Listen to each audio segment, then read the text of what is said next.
Wszyscy kochamy mięso, zdawałoby się, a jednak są ludzie, którzy... Patty, kochasz mięso? Tak.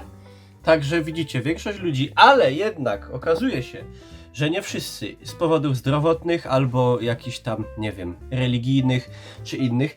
I dla nich właśnie, moi drodzy, przygotowywane są takie produkty jak ten. A co my tu, kochani, mamy? Drogą kupna nabyłem w sklepie, a powiem, chociaż nie zapłacili, Lidlu, coś takiego. Dobra kaloria, roślinny burger. Czy to już w większości z was na pewno wzbudzi jakieś zdziwienie? Roślinny i burger, ale jak widzicie jest to możliwe. Smak bez mięsa. 27% białka, 100% natury. Bez dodatku konserwantów, barwników, glutaminianu, fosforanów, bez soi.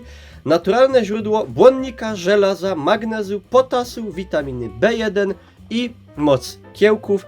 Wygląda to, no, można powiedzieć, prawie jak normalne mięso. Przyrządza się to bardzo prosto, podgrzewamy na patelni 3 minuty z każdej strony na suchej patelni, także bez żadnego tłuszczu. Możemy też zrobić na grillu. I nie wiem jak wy, a czy ty, Patty, dajesz temu jakieś nadzieje? No, myślę, że to dobre. Tak? No. I teraz w tym błyskawicznym, ale jak zwykle profesjonalnym teście zobaczymy, czy coś takiego w ogóle da się zjeść przez człowieka, który kocha mięsko i nie potrafi bez niego żyć.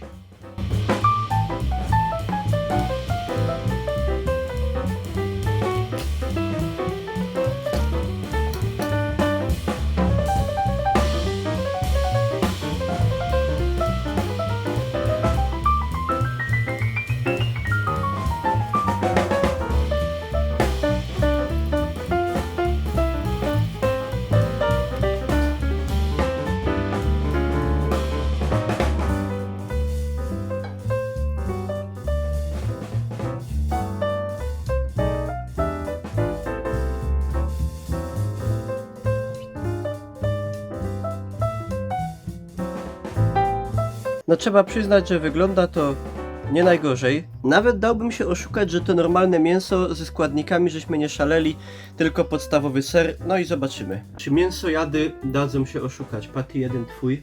No, nie pachnie w sumie jak kotlet z mięsa, jakoś inaczej. Kurde. Nie dałbym się w życiu oszukać, że to jest mięso. Ale dobre jest. Ma w środku całkowicie inną, że tak powiem, strukturę, jak normalne mięso. Na pierwszy smak trochę mi się to kojarzyło z kotletem z kalafiora. 2 takie kotlety kosztowały ile? 8 zł? 8 zł. No to w podobnej cenie w sumie co na przykład w Biedrze są 4 kotlety z mięsa No. po chyba 150 gramów. Nie jest to substytut mięsa, bo nie smakuje jak mięso, ani nie pachnie. Trochę wygląda z zewnątrz, ale jak chodzi o smak, jest dobre, można spożywać.